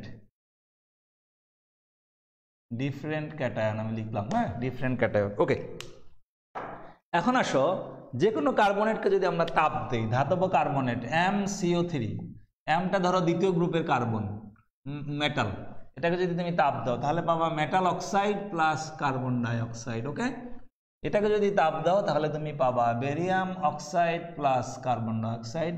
এটাকে যদি তুমি তাপ দাও calcium oxide plus carbon dioxide. এটাকে যদি তুমি তাপ দাও তাহলে পাবা barium oxide plus carbon dioxide. এখন কোশ্চেন হলো সবগুলোর জন্য কিন্তু সেম তাপ না, সবচেয়ে কম তাপ লাগবে, সবচেয়ে কম তাপ লাগবে হলো এটাতে, কম তাপ, আর সবচেয়ে বেশি তাপ লাগবে হলো এটাতে। ওকে, এখন এই যে আমি বলে ফেললাম এটা কম তাপ এটা বেশি তাপ, এটাকে আমি মুখস্থ করলাম? নো। ওকে, আমি কিভাবে আনসারটা দিলাম? আসো, তুমি জানো এরা হলো গ্রুপ 2 এর মৌল। গ্রুপ 2 এর মৌল সবচেয়ে, এটা সবার চার্জ হলো 2+। আমরা যদি চার্জ দেই তাহলে এখানে 2+, এখানেও 2+, এখানেও 2+, তাহলে দেখো চার্জ সেম। তাহলে আকারে ছোট কে? এটা হলো আকারে ছোট। আর আকারে বড় কে? এটা হলো আকারে বড়। তুমি শিখেছো একটু আগেই, যে ক্যাটায়নের চার্জ বেশি আকার ছোট, সেই ক্যাটায়নের যৌগের মধ্যে পোলারায়ন বা বিকৃতি বেশি বা সমযোজী বৈশিষ্ট্য বেশি। আর সমযোজী বৈশিষ্ট্য যদি বেশি হয় সেটা কম তাপে ভেঙে যায়, ঠিক আছে? তাহলে তুমি বলেই দিতে পারো এটার মধ্যে সমযোজী বৈশিষ্ট্য বেশি, সমযোজী ধর্ম বেশি, ঠিক আছে? যেহেতু সমযোজী ধর্ম বেশি, এটা কম তাপে ভেঙে যাবে, এই জন্য কম তাপে ভেঙে গেছে। তাহলে তোমার আনসার ক্লিয়ার হয়ে গেল। তাহলে আমাদের যে 3টে কার্বনেট দিলাম ওর মধ্যে কোনটা সবার আগে ভেঙে যাবে? বেরিয়াম কার্বনেটটা সবার আগে, বেরিলিয়াম কার্বনেটটা সবার আগে ভেঙে যাবে। ওকে, আমরা নেক্সট স্লাইডে যাই। এটা আমরা আনসার করে দিলাম। ওকে, এরপর দেখো এই যে আরেক প্রকারের কোশ্চেন আমরা পাচ্ছি, যেটা ক্যালসিয়াম ক্লোরাইড এবং অ্যালুমিনিয়াম ক্লোরাইড কোনটি পানিতে অধিকতর দ্রবণীয় হবে এবং কেন? আমরা জানি আয়নিক যৌগগুলো পানিতে অধিক মাত্রায় দ্রবণীয়, সমযোজী যৌগগুলো পানিতে দ্রবণীয়তা কম। সমযোজী যৌগ কখন পানিতে দ্রবীভূত হয়? যখন পানির সাথে হাইড্রোজেন বন্ধন গঠন করতে পারে সেগুলো, তাই না? ওকে, যেমন গ্লুকোজ কি সমযোজী যৌগ, কিন্তু পানিতে দ্রবীভূত হয় কেন? পানির সাথে হাইড্রোজেন বন্ধন গঠন করে। এটা বলেছি আমি হাইড্রোজেন বন্ধন চ্যাপ্টার পড়াতে গিয়ে। ওকে, এখন আসো এই ক্যালসিয়াম ক্লোরাইড এবং অ্যালুমিনিয়াম ক্লোরাইডের মধ্যে একটু আগেই আমরা শিখেছি যে অ্যালুমিনিয়াম ক্লোরাইডের মধ্যে সমযোজী ধর্ম বেশি। যে সমযোজী ধর্ম যদি বেশি হয় পানিতে দ্রবণীয়তা হ্রাস পায়, আয়নিক যৌগগুলো পানিতে অধিক মাত্রায় দ্রবণীয় হয়, তাই না? ওকে, তাহলে খেয়াল করো ওই যে ভ্যালুটা দেওয়া আছে, তুমি তাকাও। ক্যালসিয়াম ক্লোরাইড হলো 745 গ্রাম পার লিটারে, আর অ্যালুমিনিয়াম ক্লোরাইড হলো 458 গ্রাম পার লিটারে 20 ডিগ্রি সেলসিয়াস তাপমাত্রা। তাহলে তুমি দেখতেই পাচ্ছ যে অ্যালুমিনিয়াম ক্লোরাইড পানিতে কম দ্রবণীয়, ক্যালসিয়াম ক্লোরাইড পানিতে অধিকতর দ্রবণীয়। কেন? ওই যে ফাজানের সূত্র অনুযায়ী আয়নিক বৈশিষ্ট্য এবং সমযোজী বৈশিষ্ট্য দিয়ে আমরা এক্সপ্লেন করতে পারছি। ওকে, তারপরে আসো সিলভার ফ্লোরাইড পানিতে দ্রবণীয়, কিন্তু সিলভার আয়োডাইড পানিতে অদ্রবণীয়। ফ্লোরাইড দ্রবণীয়, আয়োডাইড অদ্রবণীয়। কারণ কি? আয়োডাইডের আকার বড়, ওখানে পোলার আয়ন বা বিকৃতি বেশি, ঠিক আছে? এই জন্য সমযোজী ধর্ম বেশি, আর সমযোজী ধর্ম বেশি হলে পানিতে দ্রবণীয়তা হ্রাস পাবে, ঠিক আছে? তাহলে আমরা বলতে পারি সিলভার ফ্লোরাইড অধিকতর আয়নীয়, সিলভার ফ্লোরাইড অধিকতর সমযোজী বিশিষ্ট, সিলভার ফ্লোরাইড অধিকতর আয়নিক বৈশিষ্ট্য। এই জন্য ওটা পানিতে দ্রবীভূত হয়েছে, সিলভার আয়োডাইড পানিতে দ্রবীভূত হচ্ছে না, কারণ ওর মধ্যে সমযোজী বৈশিষ্ট্য বেশি। ক্লিয়ার? ওকে, নেক্সট আসো। সিলভার ক্লোরাইড সাদা, কিন্তু সিলভার আয়োডাইড হলুদ। পোলার আয়ন বা বিকৃতি যত বেশি হবে কোনো যৌগে বর্ণের তীব্রতা তত বেশি হবে, ঠিক আছে? তুমি লিখে ফেলতে পারো যে পোলার আয়ন বা বর্ণের তীব্রতা যেখানে বেশি, পোলার আয়ন বা বিকৃতি যেখানে যত বেশি, ঠিক আছে? কোনো যৌগে যদি পোলার আয়ন বা বিকৃতি বাড়ে তাহলে ওই যৌগে বর্ণের তীব্রতা বেশি হবে। ক্লিয়ার? তাহলে সিলভার ক্লোরাইড হলো সাদা, কারণ এখানে পোলার আয়ন কম। ক্লোরাইড আয়নটা হলো আকারে ছোট, আয়োডাইড হলো আকারে বড়। অ্যানায়নের আকার বড় হলে আমরা জানি এটার বিকৃতি বেশি ঘটে। সো সিলভার আয়োডাইডের বিকৃতি বেশি বা পোলার আয়ন বেশি, এই জন্য ওটার মধ্যে সমযোজী বৈশিষ্ট্য বেশি। সমযোজী বৈশিষ্ট্য বেশি হলে এটা কালারফুল হবে। ধরো আমরা একটু যদি ফান করে বলি, এরকম বলি, ধরো একজনের 3টা গার্লফ্রেন্ড আছে, আমি তোমাদের কেউ একজনকে 3টা গার্লফ্রেন্ড দিলাম, ঠিক আছে? ওকে, একজন হলো সাদা ড্রেস পরেছে, একজন হলো ধরো আকাশি ড্রেস পরেছে ব্লু, আর একজন হলো ব্রাইট রেড পরেছে। তাহলে কোন গার্লফ্রেন্ডটা বেশি সমযোজী বৈশিষ্ট্য বিশিষ্ট? ঠিক আছে, তাহলে বলো দেখি, আমি আনসার দেখতে চাই। একজনের 3টা গার্লফ্রেন্ড আছে, ঠিক আছে? ওকে, আনসারটা আমরা শুনতে চাই। এই যে আমরা একটা ফান করে কোশ্চেন দিলাম, হ্যাঁ, একজন হলো সাদা ড্রেস, আরেকজন আকাশি ড্রেস, আরেকজন হলো ব্রাইট রেড কালার। তাহলে কোন গার্লফ্রেন্ড হলো বেশি সমযোজী বৈশিষ্ট্য বিশিষ্ট? দাও আনসার দাও। ইয়েস, একজন দিয়ে ফেলেছে, মোহাম্মদ বোরহান উদ্দিন রিজভি দিয়ে ফেলেছে, লাল ড্রেস হলো। হ্যাঁ, কেমনে মিললো? আমরা তো একটু মাত্রই শিখলাম এই মাত্র, দেখো এখন একজন বলছে কেমনে মিললো, তার মানে সে তখন ক্লাসে ছিল না। কিভাবে মিললো? আমরা তো বললাম সমযোজী বৈশিষ্ট্য বেশি হলে বর্ণের তীব্রতা বৃদ্ধি পায়। তুমি বলো সাদা, আকাশি আর রেড কোনটাতে বর্ণের তীব্রতা বেশি? যার মধ্যে বর্ণের তীব্রতা বেশি তার মধ্যে সমযোজী বৈশিষ্ট্য বেশি। তাহলে যেই গার্লফ্রেন্ড হলো রেড কালারের ড্রেস পরেছে ওর মনের মধ্যে সমযোজী বৈশিষ্ট্য বেশি, সেই জন্য সে ওটা পছন্দ করে, ঠিক আছে? তাহলে আমরা গার্লফ্রেন্ডকে আয়নিক না সমযোজী সেটাও কিন্তু বলতে পারি, ঠিক আছে? তুমি সব বলতে পারো, এক্সপ্লেন করতে পারো। ভেরি গুড, বেশিরভাগই রেড আনসার দিয়েছে, যারা ক্লাসে মনোযোগ দিচ্ছে তারা সবাই ঠিক আনসার দিয়েছে। ওকে, এবার আমরা চলে যাই এরপরেরটা। দেখো লেড ক্লোরাইড সাদা, কিন্তু লেড আয়োডাইড সোনালী হলুদ, একই আনসার। লেড ক্লোরাইড আয়নের মধ্যে বিকৃতি কম, আয়োডাইড আয়নের মধ্যে বিকৃতি বেশি, সেজন্য ওটার মধ্যে সমযোজী বৈশিষ্ট্য বেশি। সমযোজী বৈশিষ্ট্য বেশি হলে সোনালী হলুদ কালার, ব্রাইট রেড, দেখো ব্রাইট কালার। আর সিলভার লেড ক্লোরাইডের মধ্যে শুধুমাত্র কি কালার? সাদা কালার, কারণ ওর মধ্যে আয়নিক বৈশিষ্ট্য বেশি। ক্লিয়ার? ওকে, এরপরে আছে, আমরা একটু চলে যাই পরের স্লাইড। কি এটাই আছে? ওকে, এগুলো তো আমরা পড়ে ফেললাম, এটা আমরা পড়ে ফেলেছি। নেক্সট স্লাইড, আমরা এটা পড়ে ফেলেছি, এটাও পড়ে ফেলেছি, রিপিট হচ্ছে। হ্যাঁ, এই যে দেখো বিভিন্ন কার্বনেটের জন্য আমরা এটা পড়ে ফেলেছি। স্টেবিলিটি, হ্যাঁ, স্টেবিলিটিটা কি বিভিন্ন কার্বনেটের জন্য ভ্যালুগুলো দেওয়া আছে। তোমাকে যদি এরকম দিয়ে বলে কেন এক্সপ্লেন করো, তুমি ফাজানের সূত্র দিয়ে এক্সপ্লেন করবা। হ্যাঁ, আবার অনেক সময় না দিয়ে শুধু বলে দিতে পারে কোনটা কম তাপে কোনটা বেশি তাপে হবে, বলো এক্সপ্লেন করবা। ওকে, নেক্সট স্লাইড, আমরা নেক্সটে চলে যাই। ওকে, এবার হলো হাইড্রোক্সাইড, ধাতব হাইড্রোক্সাইড। যে খেয়াল করো, ম্যাগনেসিয়াম হাইড্রোক্সাইড হলো 332 ডিগ্রি সেলসিয়াস তাপমাত্রায়, আর বেরিয়াম হাইড্রোক্সাইড হলো 780 থেকে 800 ডিগ্রি তাপমাত্রায়। একই কথা, তাহলে বোঝাই যাচ্ছে ম্যাগনেসিয়াম হাইড্রোক্সাইডের মধ্যে সমযোজী বৈশিষ্ট্য বেশি আর বেরিয়াম হাইড্রোক্সাইডের মধ্যে সমযোজী বৈশিষ্ট্য কম। যেটা সমযোজী বৈশিষ্ট্য বেশি সেটা দ্রুত ভেঙে যাবে, কম তাপে বিয়োজিত হবে। ঠিক আছে, এই একই জিনিস এটা হাইড্রোক্সাইড ফর্মে আছে, তোমাদেরকে আমি কার্বনেট ফর্মে বলেছি, এখন হাইড্রোক্সাইড ফর্মে আছে, একই কথা। ঠিক আছে, সেটাও ফাজানের সূত্র দিয়ে আমরা এক্সপ্লেন করতে পারি। নেক্সট আমরা চলে যাই, আসো এই যে দেখো ধাতব অক্সাইডের তীব্রতা, কোন অক্সাইড বেশি তীব্র হবে। দেখো আমাদের কি কি আছে, beryllium oxide, magnesium oxide, calcium oxide, strontium oxide, barium oxide. হ্যাঁ, এটাতে তোমাকে রুলটা লিখতে হবে, যে সকল অক্সাইডের মধ্যে ফাইয়ের মান বা আয়নিক পটেনশিয়ালের মান বা ফাজানের সূত্রের মতো যে বিকৃতি যত কম, সেটার মধ্যে হলো যেটাতে যত কম সেটাতে হলো ক্ষার ধর্ম তত বেশি। ঠিক আছে, তাহলে খেয়াল করো, আমরা একটু আগেই শিখলাম বেরিয়ামের বেরিয়াম বিই না কিন্তু বি এর মধ্যে হলো ফাইয়ের মান সবচেয়ে কম, আয়নিক বৈশিষ্ট্য বেশি। ওই যে দেখো আমি লিখেছি ক্ষার ধর্ম সমানুপাতিক ক্যাটায়নের আকার, ক্যাটায়নের আকার যত বড় হবে ক্ষার ধর্ম তত বেশি হবে। তাহলে তুমি মিলাও, বিই হলো ক্যাটায়নের আকার ছোট আর বিএ হলো ক্যাটায়নের আকার বড়। ঠিক আছে, ওই যে আমি ক্লুটা লিখে দিয়েছি রেড কালার দিয়ে, যে ক্ষার ধর্ম সমানুপাতিক ক্যাটায়নের আকার। তাহলে ক্যাটায়নের আকার যেখানে যত বেশি হবে, যে যৌগের মধ্যে ক্যাটায়নের আকার যত বেশি হবে অর্থাৎ আয়নিক বৈশিষ্ট্য তত বেশি, আয়নিক বৈশিষ্ট্য বেশি হলে ক্ষার ধর্ম বেড়ে যায়। ঠিক আছে, সমযোজী বৈশিষ্ট্য কমে গেলে ক্ষার ধর্ম কি বলা হয়, কমে যায়। তাহলে তুমি মিলাও, বেরিয়াম অক্সাইডের মধ্যে ক্যাটায়নের আকার হলো বেরিয়ামের আকার ছোট আর বেরিয়াম যেটা সেটার মধ্যে হলো ক্যাটায়নের আকার বড়, যেখানে ক্যাটায়নের আকার বড় সেটার মধ্যে ক্ষার ধর্ম তত বেশি। দেখো ওই যে এই জন্য ক্যালসিয়াম, স্ট্রনশিয়াম, বেরিয়াম যেটা গ্রুপের নিচের দিকে আছে ওগুলো হলো স্ট্রংলি বেসিক, আর ম্যাগনেসিয়াম অক্সাইড হলো উইকলি বেসিক, আর একদম উপরে যেটা আছে যেটার মধ্যে পাইয়ের মান সবচেয়ে বেশি সেটা হলো অ্যামফোটেরিক। অ্যামফোটেরিক মানে হলো উভয়ধর্মী, এটা অম্লধর্ম এবং ক্ষারধর্ম দুইটাই প্রদর্শন করতে পারে, এই জন্য আমরা এগুলোকে বলি অ্যামফোটেরিক। ঠিক আছে, ওকে নেক্সট আমরা চলে যাই, আসো এটা আমরা নেক্সট ডেতে পড়বো। আর মনে হয় 2টা লেকচার দিলেই তোমাদের কি বলা হয় এই চ্যাপ্টার শেষ হয়ে যাবে। এখন কারো যদি কোনো কোশ্চেন থাকে আমাকে করতে পারো, আমি 30 সেকেন্ড শুনবো কোশ্চেন এইটুকুর মধ্যে। আমাদের ক্লাস আজকে এখানেই শেষ, পরপর 2 ক্লাস নিলাম, আমি অনেক টায়ার্ড। যদি কোনো কোশ্চেন থাকে বলতে পারো।